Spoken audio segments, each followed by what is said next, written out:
हमारा अखिल भारतीय राष्ट्रीय कांग्रेस के जागेश्वर के कांग्रेस के प्रत्याशी उत्तराखंड के गांधी बहुत ही ईमानदार गोविंद सिंह कुंजवाल से निवेदन करूंगा, इस जागेश्वर की पर जनरल बीसी जोशी जी के इस धरती पर अपने जनरल बीसी जोशी जी के इस धरती पर पहुंचने पर अपने राष्ट्रीय अध्यक्ष आदरणीय राहुल गांधी जी का गुलदस्ता भेंट करके आप उनका स्वागत और अभिनंदन करेंगे। और मैं इसी क्रम को आगे बढ़ाते हुए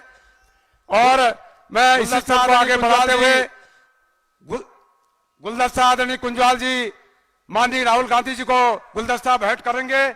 इसके साथ ही मैं आज ब्लॉक अध्यक्ष आदरणीय पूर्ण सिंह बीज जी और आदरणीय हमारे प्रदीप टमटा जी जो हमारे राज्यसभा के सांसद, उनसे निवेदन करूंगा कि जागेश्वर का यहाँ पहुंचे उनका समृद्धि चिन्ह और शॉल उड़ा करके भी माननीय हम सब के बहुत से हम सब के नेता वहीं पर स्वागत और अभिनंदन करेंगे। आप लोग जोरदार तालियों से उनका स्वागत करेंगे आदरणीय राहुल गांधी जी का।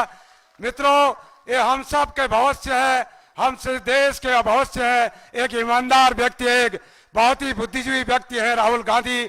मित्रों, आप सब जानते हैं इस देश के प्रधानमंत्री बड़ी बड़ी बातें करते हैं, भाइयों और बहनों की बातें करते हैं, लेकिन राहुल गांधी जो कहते हैं वो करते हैं। ऐसा व्यक्ति राहुल गांधी स्वर्गीय इंदिरा गांधी जी के परिवार का, उनके पोते हमारे आदरणीय राजीव गांधी जी के, जिन्होंने देश के लिए जो शहीद हुए, इस देश की सेवा करते हुए उनके पुत्र है, आप सबके बीच है। उनका मैं बहुत बहुत अभिनंदन और स्वागत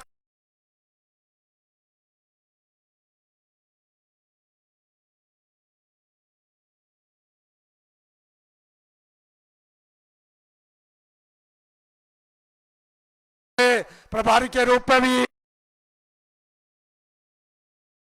हमारे वीर के रूप में यहाँ है उनका और ये जनता जनार्दन माननीय राहुल गांधी जी, ये जनता उमड़ पड़ी है इस प्रदेश में कांग्रेस की सरकार लाने के लिए आतुर हुई है। हमारे तो अभी क्योंकि संख्या बल नहीं थी, इसके संख्या गाड़ियां नहीं थी, लोग अपार जन समूह आपके बीच आपको सुनने के लिए यहाँ पर आया है, आतुर हुआ है इस प्रदेश में कांग्रेस की सरकार को लाने के लिए।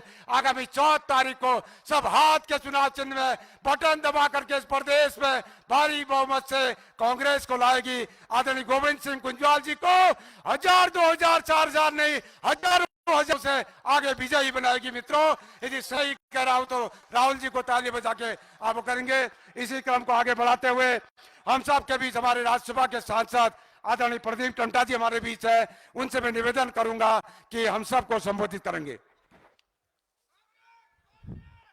जागेश्वर की धरती पर मैं महान शख्सियत को, उस लीडर का सुनने जा रहा हूं जो आने वाले समय में जब हिंदुस्तान की वो विरासत गांधी और नेहरू विरासत, गांधी और नेहरू जी की विरासत, डॉक्टर अम्बेडकर की विरासत, ये भारतीय लोकतंत्र पर खतरे के बादल मंडरा रहे हों, देश की सत्ता पर उन्होंने लोगों ने कब्जा कर लिया हो, जो इस देश की वो तमाम लोकतंत्र की विरासत को, उन बुनियादी अधिकारों को, समाज के वंचित तबकों की आवाज को, लोकतंत्र और सामाजिक न्याय के ऊपर हमला कर रहे हो, जो आज गांधी जो पूरे दुनिया के अंदर महानायक है, शांति के अग्रदूत है, पूरी दुनिया उनको प्रेरणा लेती है। और आज की यहाँ की सरकार गांधी के हथियारों को देशभक्त कहती है, देश की पार्लियामेंट में उनको देशभक्त कहने वालों को भेजती है। उस आरएसएस उन्होंने कहा है धर्म हमारा अलग है, ये हिंदुत्व कॉम्युनल विचारधारा है, उसके इस एक नई मुहिम चलाने वाले एकमात्र नेता है कांग्रेस के हमारे नायक और आने वाले में इस देश के नायक। मैं राहुल जी का इस जागेश्वर के धरती में, उत्तराखंड की देवभूमि में स्वागत करता हूं, अभिनंदन करता हूं। मैं ज्यादा कुछ कहता हूं, आज हम सब आपको सुनने के लिए आए हैं। ये उत्तराखंड की धरती से नेहरू परिवार का लगाव हमेशा हमेशा रहा है। आजादी जी की लड़ाई में नेहरू जी ने यहाँ की अल्मोड़े की जेलों में समय बिताया है। पूर्व प्रधानमंत्री इंदिरा जी ने आज पूरे देश को, पूरे हिमालय क्षेत्र को पहली बार अल्मोड़े में आए थे। पहली बार पर्वतीय राज्यों की समस्याओं के लिए हिल कमीशन का पहला प्रस्ताव आदरणीय इंदिरा जी ने इसी अल्मोड़े की धरती से शुरू किया था। ये पूरे हिमालय उत्तराखंड सहित हिमालय राज्यों को स्पेशल कैटेगरी देने का अधिकार स्वर्गीय प्रधानमंत्री इंदिरा जी ने देता। आपसे उनका रास्ता है वास्ता है। और इसी धरती पर राजीव जी और सोनिया जी ने इस पूरे क्षेत्र को जोड़ने के लिए कार्रवाई की थी। जो आज रेलवे लाइन जा रही है बद्रीनाथ की धरती पर, ये कांग्रेस परिवार सोनिया जी के द्वारा ही उसकी शुरुआत श्रीकेश में करवाई गई थी। हाँ, चाहे हमारी टनकपुर की बागेश्वर की रेल मार्ग को इस मोदी सरकार ने भुला दिया है।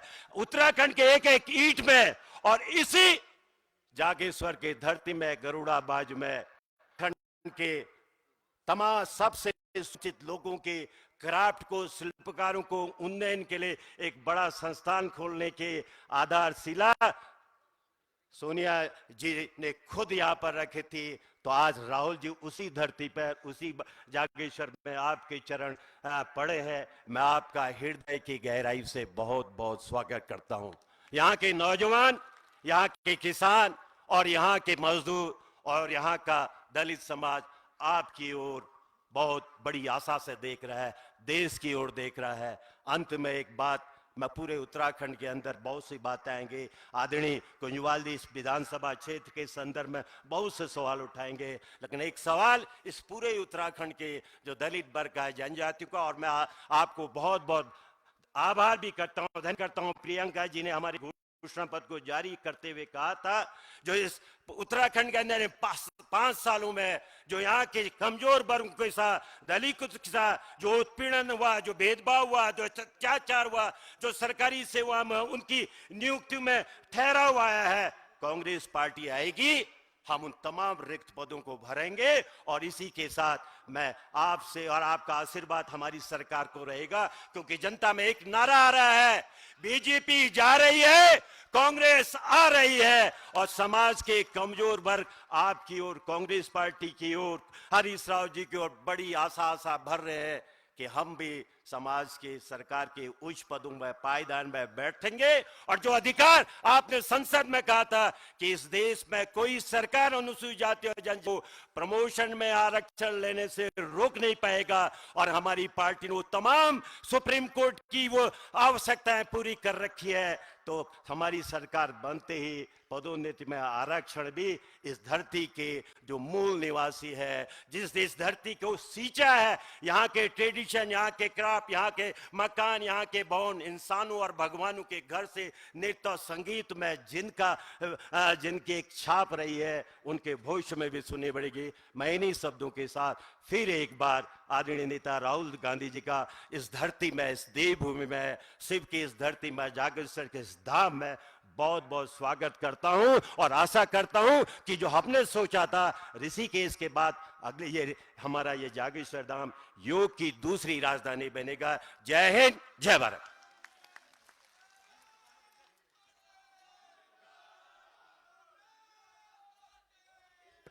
अभी आपके बीच में प्रदीप टंडन जी ने अपने विचार रखे। अब मैं आपके यहाँ के जो लोकप्रिय प्रत्याशी हैं गोविंद सिंह जी कुंजवाल, जो लगातार आपकी सेवा में रहे हैं, उनसे आग्रह करूंगा कि वो आकर अपनी बात रखें।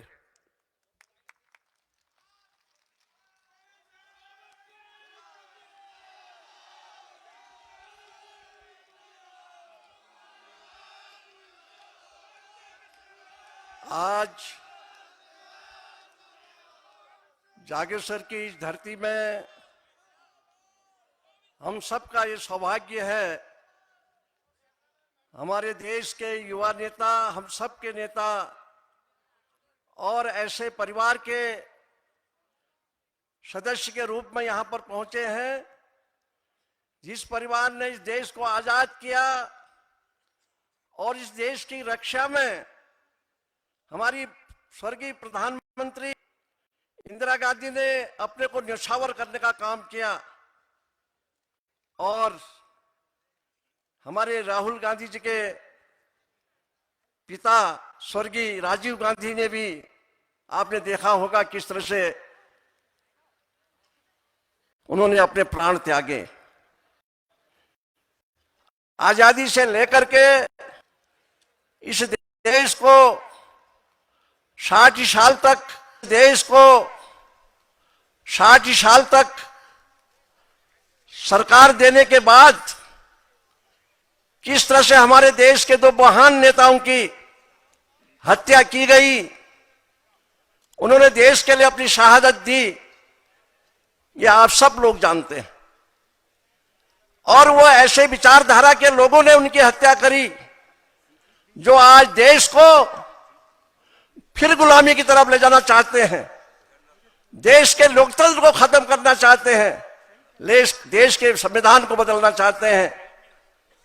इस बात को गंभीरता से लेते हुए जिसका पुरजोर विरोध हमारे एक ईमानदार नेता जो सरल स्वभाव के हैं, जिनके मन में गरीबों के प्रति, किसानों के प्रति, बेरोजगारों के प्रति बहुत बड़ी एक पीड़ा है, उस पीड़ा के तहत वो तमाम उनका विरोध करने का काम करते हैं। मित्रों, ऐसे महान नेता आज हमारी इस धरती पर पहुंचे हैं।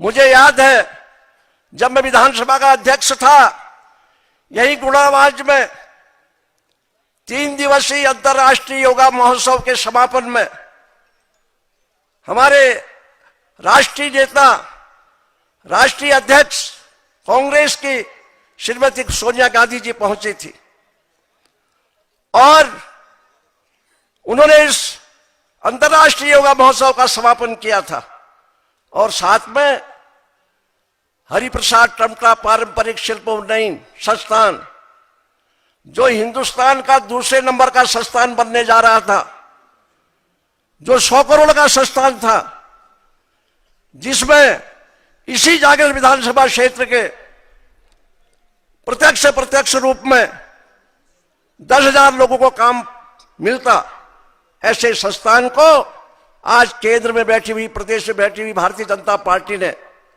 बंद करने का काम किया, उसके निर्माण को रोकने का काम किया, निर्माण एजेंसी को जो पैसा चला गया था उसको वापस मंगाने का काम किया। इससे आप समझ सकते हैं कि वो बेरोजगारों के प्रति कितनी गंभीर है। केवल हवा में बात करते हैं भारतीय जनता पार्टी वाले, जमीन पर कहीं कोई काम नहीं है। हमारे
होटल में बर्तन मलने पड़ते हैं, और जब हम वहां देखते हैं बर्तन मलते हुए अपने बीए पास लड़के को, हमारे आंखों से आंसू आ जाते हैं। तो इस चीज को हमको संभालने की कोशिश करनी है। मैं आपको वचन देता हूं, हमारे कांग्रेस के घोषणा पत्र में जो महंगाई है, जिस बार से आप दबते जा रहे हैं, परेशान हैं, उस महंगाई को कम करने के कई वादे आप सबसे किए हैं, प्रदेश से किए हैं। हम 450 रुपया कांग्रेस सिलेंडर छोड़ गई थी इस प्रदेश में। भारतीय जनता पार्टी की सरकार आई, 1000 रुपया का सिलेंडर हो गया है। हमारे घोषणा पत्र में यह वायदा है, राज्य सरकार अपने कोष से 500 रुपए की सब्सिडी देगी, 500 रुपए से अधिक आपको सिलेंडर में खर्च नहीं करना पड़ेगा, यह वायदा है। 40,000 रुपया साल का गरीब के घर में सरकार अपने कोष से डालेगी, ताकि वो गरीबी से ऊपर उठ सके। और ये हमारा वायदा है। आज ये भी कहते हैं, इस प्रदेश में आज भी हजारों पद खाली है, और ये 5 साल के अंदर ये सरकार उन पदों को नहीं भर पाई। हमारे लोगों ने वायदा किया है, कांग्रेस के लोगों ने, कांग्रेस के नेताओं ने, माननीय हरीश रावत जी ने कहा है कि हम 6 महीने के अंदर सारे पदों को भर देंगे। और उनका एक वायदा और है बेरोजगार भाइयों के साथ, कि हम हर विभाग में जितने पद आज हैं, प्रति वर्ष 10 पद बढ़ाएंगे, 10% पद बढ़ाएंगे, और उसमें भी रोजगार मिलेगा। और जिनको रोजगार नहीं दे पाएंगे उनको बेरोजगारी भत्ता उनके घर में जाएगा। यह हमारा वायदा है। मैं आप सबसे विनती करना चाहता हूं, निवेदन करना चाहता हूं, आज जो मेरे विपक्ष में चुनाव लड़ रहे हैं भारतीय जनता पार्टी के प्रत्याशी, वो आपके कभी साथी रहे, सहयोगी रहे, और कांग्रेस की देन है, उनको 2 बार 10 बार जिला पंचायत का अध्यक्ष बनाया, और आज वो जिस नेता के रूप में खड़े हैं वो कांग्रेस पार्टी की देन है। केवल वो इसलिए पार्टी छोड़ के गए हैं कि पिछले जिला पंचायत चुनाव में उनके छोटे लड़के को कांग्रेस ने टिकट नहीं दिया जिला पंचायत का। उसके स्वार्थ के लिए उन्होंने पार्टी छोड़ी है। कभी किसी क्षेत्र के विकास को लेकर के, किसी गरीब की परेशानी को लेकर के कोई काम सरकार ने नहीं किया, उससे नाराज होकर के उन्होंने पार्टी नहीं छोड़ी है। वो इतने स्वार्थी व्यक्ति हैं, उनको आप सब लोग समझते हैं। इसलिए मैं आपसे अपील करना चाहता हूं, निवेदन करना चाहता हूं, आपका बहुत बड़ा प्यार, प्रेम, सहयोग मुझे पिछले 5 बार मिला है। उत्तर प्रदेश में भी आपने मुझे विधायक बना के भेजा, राज्य बनने के बाद लगातार आपने मुझे जिताने का काम किया। आपके आशीर्वाद से, सहयोग से मुझे नरेंद्र तिवारी जी के साथ जब वो मुख्यमंत्री थे, कैबिनेट मंत्री के रूप में काम करने का भी अवसर प्राप्त हुआ। और बाद में जब कांग्रेस की सरकार फिर 12 में आती है, फिर मुझे विधानसभा अध्यक्ष के रूप में काम करने का मौका मिला। आपने देखा, ऐसी सरकार उस समय थी देश के अंदर जिसने किसी कारण बिना सोचे समझे हमारे प्रदेश की सरकार को हटा करके राष्ट्रपति शासन लगाने का काम किया था। और उस समय कोर्ट में जब यह मामला गया तो सुप्रीम कोर्ट ने भी इसको खारिज करने का काम किया। मैं समझता हूं हिंदुस्तान में यह पहला मौका होगा जब इस सरकार को अपने निर्णय को वापस लेना पड़ा। और उसी तरह आपने देखा, इस प्रदेश में किसानों के लिए 3 कानून थोपे गए। उन कानूनों को किसान कह रहा था हमारे हित के नहीं हैं, इनको रद्द करो, नहीं किए। साल भर तक आंदोलन चलता रहा, कई लोग शहीद हुए किसान हमारे, और अंत में चुनावों को देखते हुए उन्होंने उस कानून को वापस लिया। यह पहली सरकार होगी देश के अंदर जिसको अपने बनाया हुआ कानून जनता के दबाव पर वापस करना पड़ा। यह हिंदुस्तान है जिसने सत्याग्रह के आधार पर, आंदोलन के आधार पर यहां से अंग्रेजों को भगाने का काम किया था। ऐसी सरकार के, ऐसे पार्टी के आप सब लोग सिपाही हैं। मेरा आपसे हाथ जोड़ करके विनती करना चाहता हूं, आप लोग आने वाली 14 तारीख को गोविंद सिंह कुंजवाल को मेरे चुनाव निशान, कांग्रेस का चुनाव निशान दाहिना हाथ खड़ा करेंगे, आप सबको मालूम हो जाएगा ये कांग्रेस का चुनाव निशान है। इसके सामने मेरा नाम होगा, मेरी फोटो होगी, उसके बगल में बटन होगा। आप बटन दबाइए, कांग्रेस को वोट पड़ जाएगी। लेकिन एक चीज और कहना चाहता हूं, उसके बगल से एक पर्ची भी निकलती है, उस पर्ची को भी जरूर देखिए। अगर आपका वोट ठीक पड़ रहा है, ठीक है, अगर कहीं गलती से किसी दूसरे को पड़ रहा है तो मशीन में कोई गड़बड़ी है, उसको भी सही कराने का काम करिए, मतदान को रोकिए और उसकी जांच करा करके नई मशीन ला करके उसको ठीक करने का काम करिए। ये बात मैं इसलिए कह रहा हूं, आज प्रदेश में ऐसी सरकार है जो लोकतंत्र को नहीं मानती है, वो आज एक तानाशाह के रूप में देश में काम चला रही है, इसलिए वो कुछ भी सत्ता हासिल करने के लिए कर सकती है। आप सबको जागरूक होने की आवश्यकता है, अलर्ट होने की आवश्यकता है, ये मेरी आपसे विनती है। मैं आपका सेवक हूं और ये मेरा अंतिम चुनाव है, मेरी उम्र भी हो चुकी है और इसके बाद मैं अपने लिए आपसे वोट मांगने नहीं आऊंगा। हमारे नेता जिस प्रत्याशी को प्रत्याशी घोषित करेंगे उसके लिए मैं निश्चित रूप से वोट मांगने आऊंगा। अगर उस स्थिति में मैं रहा, जिंदा रहा, अगर मैं अस्वस्थ हो गया तो मैं जहां बैठा होऊंगा वहीं से अपील के द्वारा, टेलीफोन के द्वारा आपसे निवेदन करूंगा कि कांग्रेस को प्रत्याशी को जिताना है। यह जागेश्वर की धरती ने राज्य बनाने के बाद आज तक लगातार कांग्रेस के प्रत्याशी को जिताया, मुझे जिताने का काम किया है। इसलिए इस धरती को भी मैं नमन करता हूं, आपको भी हाथ जोड़ता हूं, विनती करना चाहता हूं।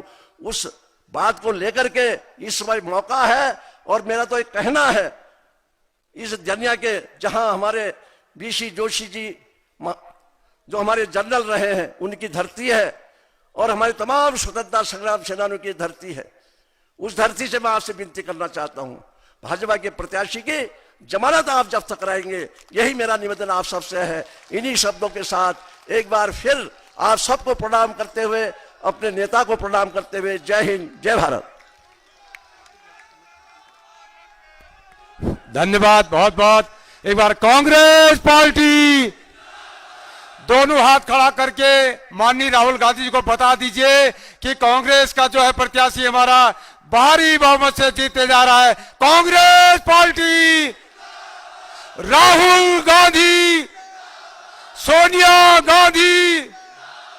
बहुत बहुत धन्यवाद। मैं निवेदन करना चाहता हूं कि हमारे ब्लॉक कांग्रेस कमेटी के अध्यक्ष आदरणीय पूर्ण सिंह बी जी और हमारे महिला कांग्रेस के अध्यक्ष आदरणीय गीता बी जी और आदरणीय लीला बी जी, जो सुबह से मैं समझता हूं कि माननीय राहुल गांधी जी के लिए तमाम भोजन तैयार करने का काम किया है।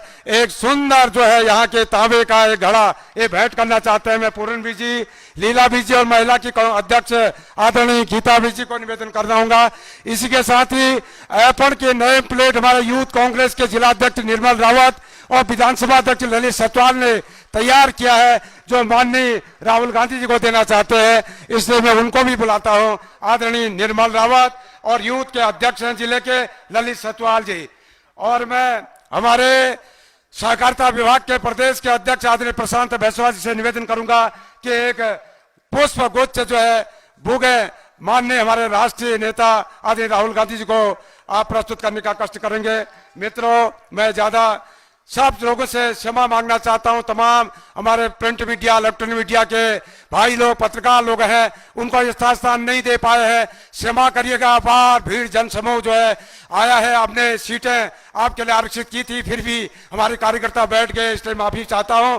और तमाम जितने आए हुए कार्यकर्ताओं, आप सबको जो भी असुविधा रही हो, आप जो है इस देश के आजादी वाले पार्टी के लोग हैं, उसको आप करेंगे।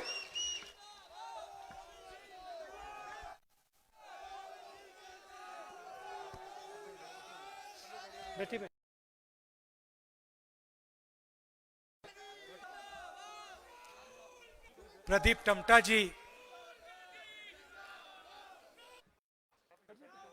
साहब को यहां बैठने दीजिए। आप उधर हो जाओ। जी जी, कुलदीप इंदौरा जी, जय सिंह अग्रवाल जी, पांडे जी, हमारे कैंडिडेट गोविंद कुंजवाल जी,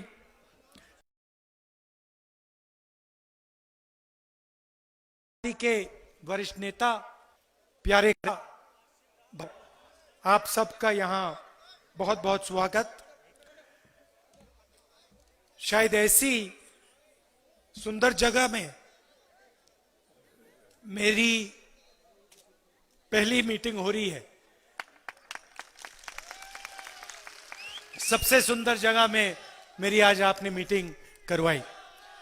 आज हम यहां जनरल बीसी जोशी की भी याद करते हैं। उन्होंने देश की सेवा की और अपनी पूरी जिंदगी देश की रक्षा के लिए उन्होंने दी। तो आज उनकी हम याद करते हैं। चुनाव का समय है। उत्तराखंड में, गोवा में, पंजाब में और मणिपुर में चुनाव है। देश की हालत आप जानते हो। प्रधानमंत्री नरेंद्र मोदी ने वायदा किया था कि हर साल 2 करोड़ युवाओं को वो रोजगार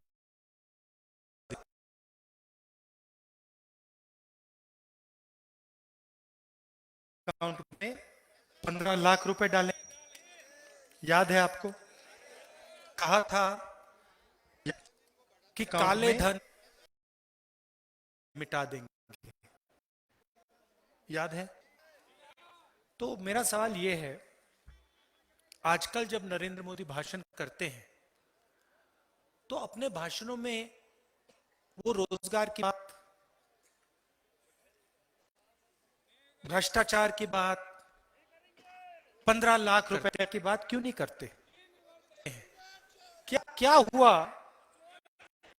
कि पहले मंत्री हर भाषण में कहते 2 करोड़ युवाओं को रोजगार दूंगा, काले धन को मिटा दूंगा, 15 लाख रुपए बैंक अकाउंट में डाल दूंगा, और आज उनके आप भाषण में 15 लाख रुपए बैंक, चुनाव की सभा में उनके आप भाषण सुनिए, पार्लियामेंट के मुंह से रोजगार शब्द नहीं निकलता। भाषण सुनिए, उनके मुंह से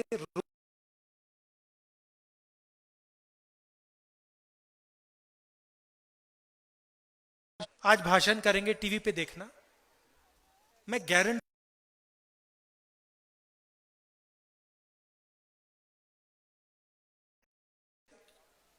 महंगाई की बात करेंगे, कुछ ना कुछ जरूर बोलेंगे। अगर इन चीजों पर वो कुछ नहीं बोलेंगे, वो आपको यह भी नहीं बताएंगे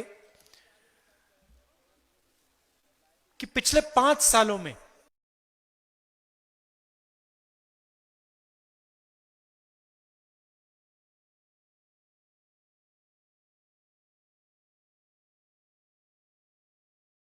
कारण बताएंगे बदले गए। नरेंद्र मोदी आपको नहीं कहेंगे। आज हिंदुस्तान में, सिर्फ उत्तराखंड में नहीं, पूरे हिंदुस्तान में युवा नहीं मिलता है। आज मैं यहां आपको यह बताने आया हूं कि हिंदुस्तान में रोजगार युवाओं को क्यों नहीं मिल रहा। कांग्रेस पार्टी होती थी, यूपीए की सरकार होती, तो हम जो छोटे कारीगर होते हैं, जो स्मॉल और मीडियम बिजनेस वाले लोग, जो छोटे दुकान वाले लोग होते हैं, जो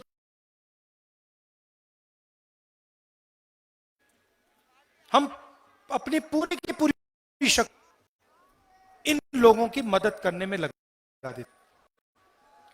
जी, हिंदुस्तान के सबसे अमीर 5-10 अरबपतियों काम करते हैं।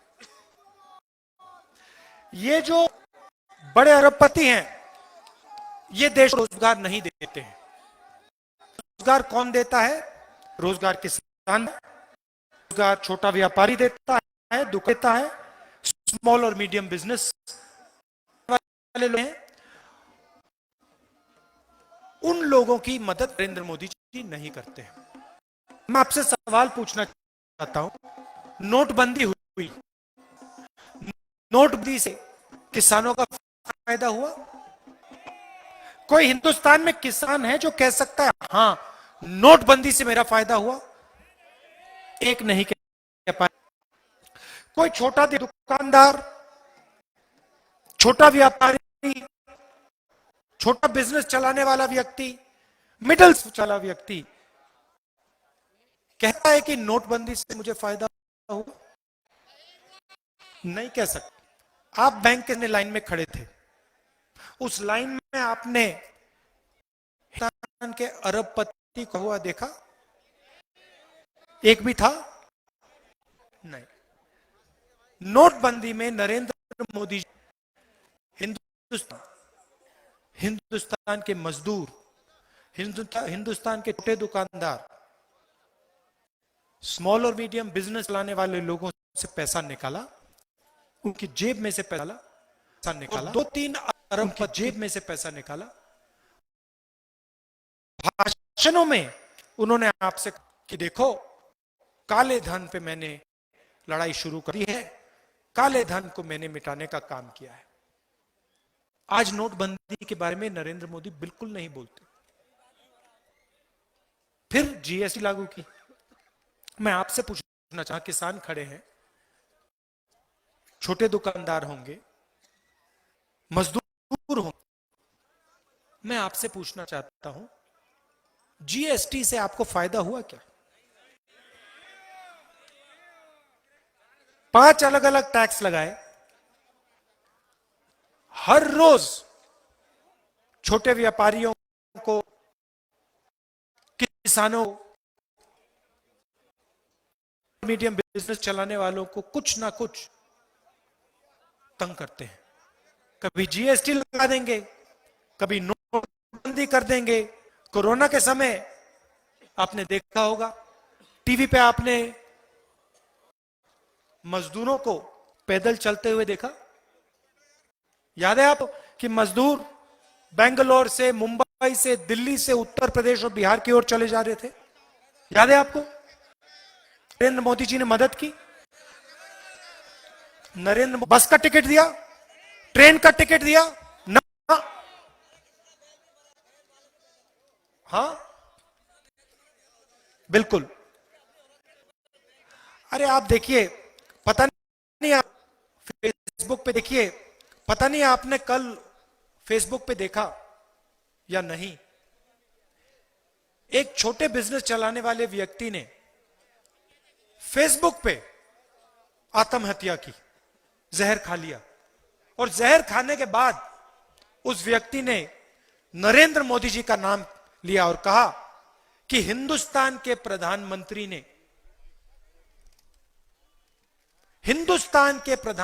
ने मेरी जिंदगी को बर्बाद कर दिया। लिए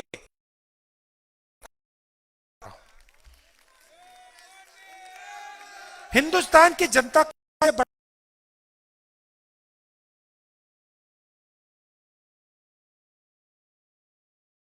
मुर्दाबाद जैसी बात नहीं कहते। इस पार्टी की मीटिंग है, ये हमारा तरीका नहीं।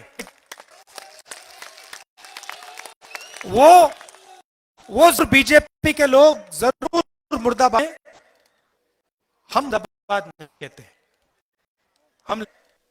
हम मुर्दाबाद नहीं कहते। हम लड़ते हैं, जरूर पूरा दम लगा के हम लड़ते हैं, मगर हिंसा और गलत शब्दों का प्रयोग हम नहीं करते।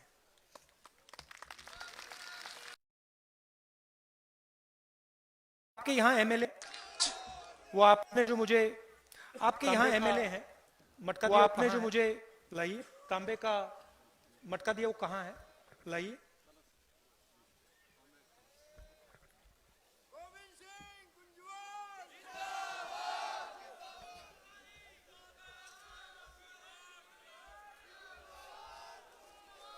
ये देखिए, ये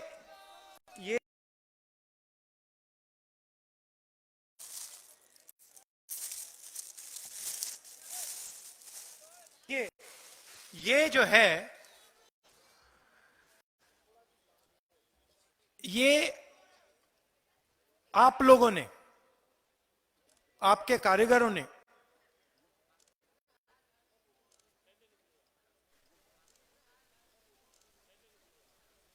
ये बनाया है। इसके माध्यम से आपको रोजगार मिलना चाहिए।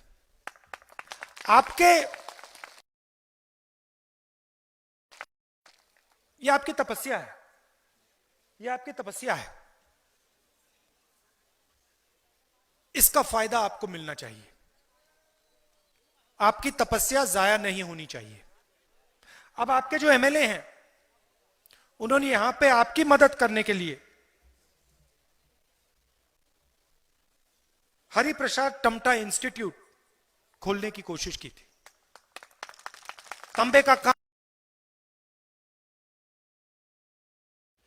उसके लिए एक इंस्टीट्यूट खोलने की कोशिश की थी। 100 करोड़ रुपए, 100 करोड़ रुपए आपकी मदद के लिए यहां उन्होंने भेजा। इंस्टीट्यूट से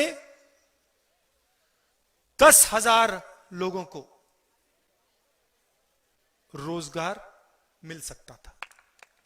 अब बीजेपी ने क्या किया? बीजेपी ने उस इंस्टीट्यूट को बनने नहीं दिया। जो आपका पैसा था आपसे छीनकर उन्होंने कहीं और भेज दिया, और आपका जो इंस्टीट्यूट बनना था वो उन्होंने बनने नहीं दिया। तो मैं आपके एमएलए से कहना चाहता हूं कि जब हमारी सरकार बनेगी तो इस इंस्टीट्यूट को आप फिर से यहां लाइए, मगर इस बार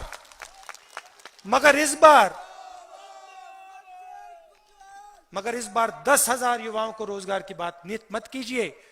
इस बार 15 या 20,000 युवाओं को रोजगार उस इंस्टीट्यूट से मिलना चाहिए। कुंजवाल जी ने यहां के किसानों की मदद करने के लिए अमूल जैसी दूध की संस्था खोलने की कोशिश की। अभी वो मुझे बता रहे थे कि 35 करोड़ रुपए उन्होंने इस संस्था के लिए यहां बजट में डलवाए थे।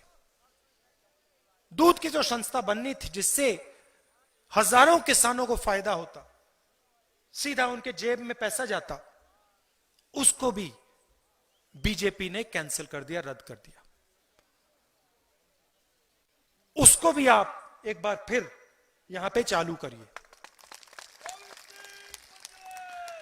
अब कांग्रेस पार्टी की सरकार आएगी तो हम आपसे झूठे वायदे नहीं करेंगे।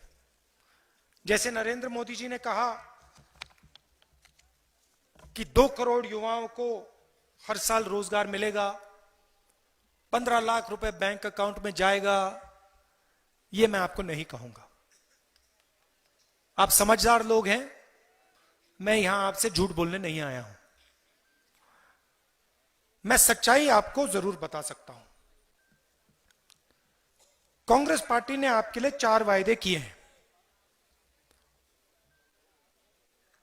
इन वायदों को हम पूरा करके दिखा देंगे।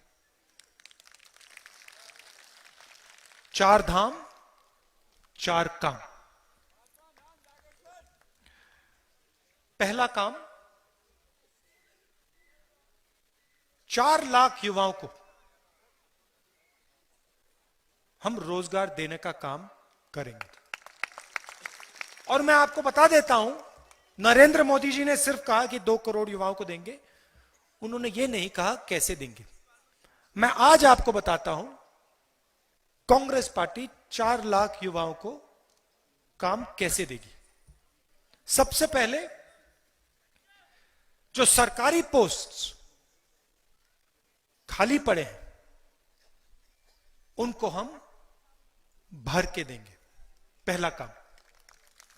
दूसरा काम, मैंने आपको कहा कि यहां पे हम आपको एक इंस्टीट्यूट देंगे जिससे आपकी हैंडीक्राफ्ट्स की जो इंडस्ट्री है उसको फायदा होगा, और 10,000 युवाओं को यहां लोकल एरिया में रोजगार मिलेगा।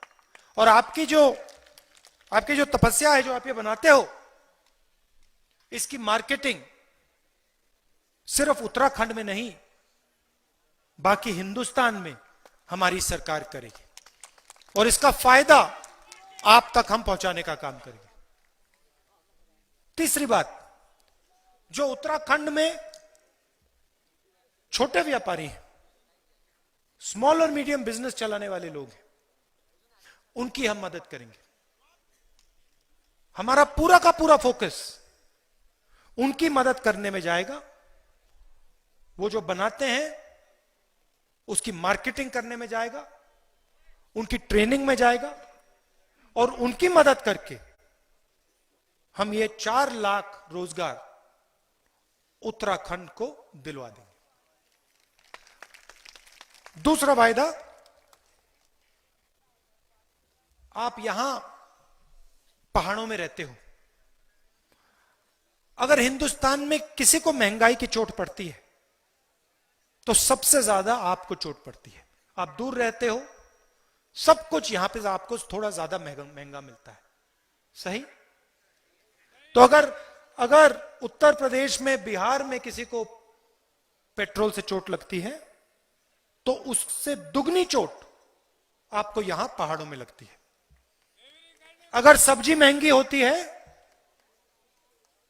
देहरादून में सब्जी महंगी होती है, तो उससे दुगनी चोट आपको यहां पे लगती है, सही बात? तो मैं आपको यहां गारंटी करके कहता हूं कि जो आज गैस सिलेंडर आपको 1000 रुपए में मिल रहा है, वो गैस सिलेंडर आपको कांग्रेस पार्टी, हमारे गरीब भाई भी होंगे, गरीब परिवार भी होंगे, जिनको महंगाई की सबसे बड़ी चोट लगती है, तो उनको मैं आज आश्वासन देना चाहता हूं। हम एक नई योजना ला रहे हैं, न्याय योजना। मैंने कल पार्लियामेंट में, कुछ दिन पहले पार्लियामेंट में कहा कि 2 हिंदुस्तान बनाए जा रहे हैं। एक चुने हुए लोगों का, गरीबों का, बेरोजगारों का हिंदुस्तान। हमें ये 2 हिंदुस्तान नहीं चाहिए, हमें एक हिंदुस्तान चाहिए। उस हिंदुस्तान में सबको शिक्षणी चाहिए, सबको, हमें ये 2 हिंदुस्तान नहीं चाहिए, एक हिंदुस्तान चाहिए। तो हम न्याय योजना लाए हैं। न्याय योजना का लक्ष्य और सबकी रक्षा होनी चाहिए।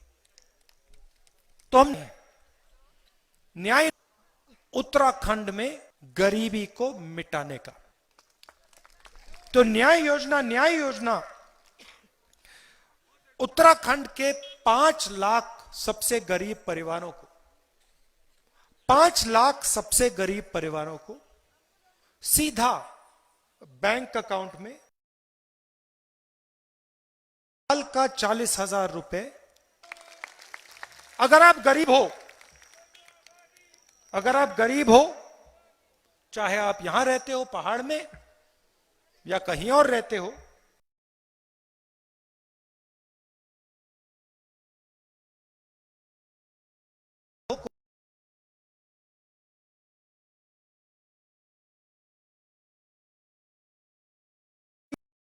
कांग्रेस पार्टी डाल के दे देगी। और ये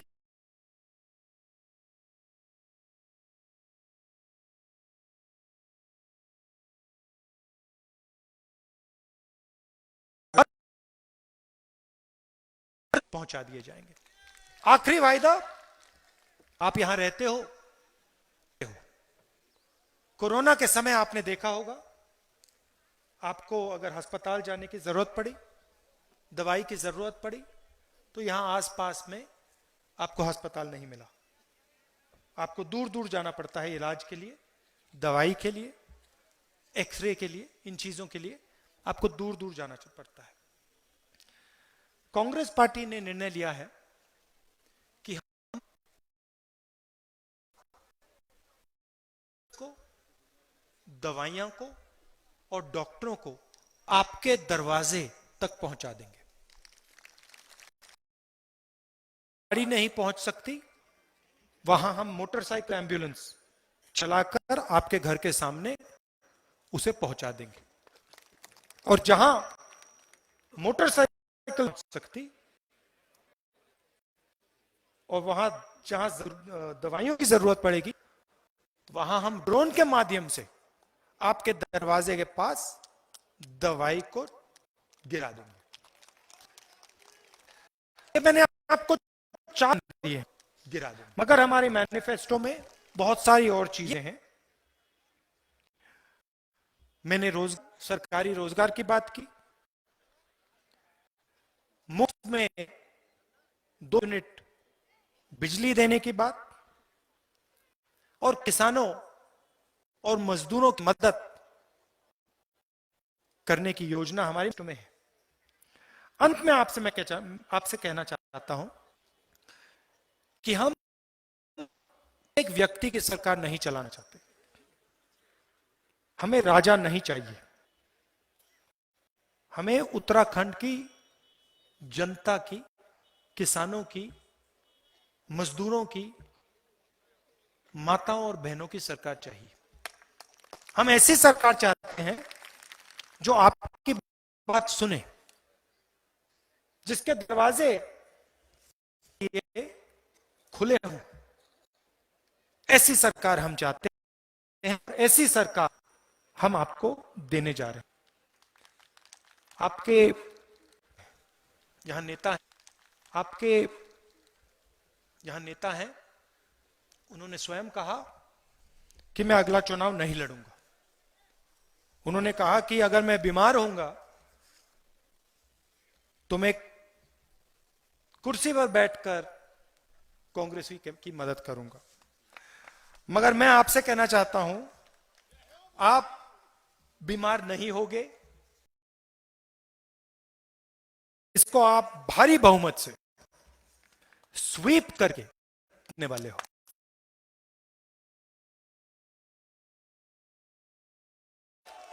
क्यों जीतोगे?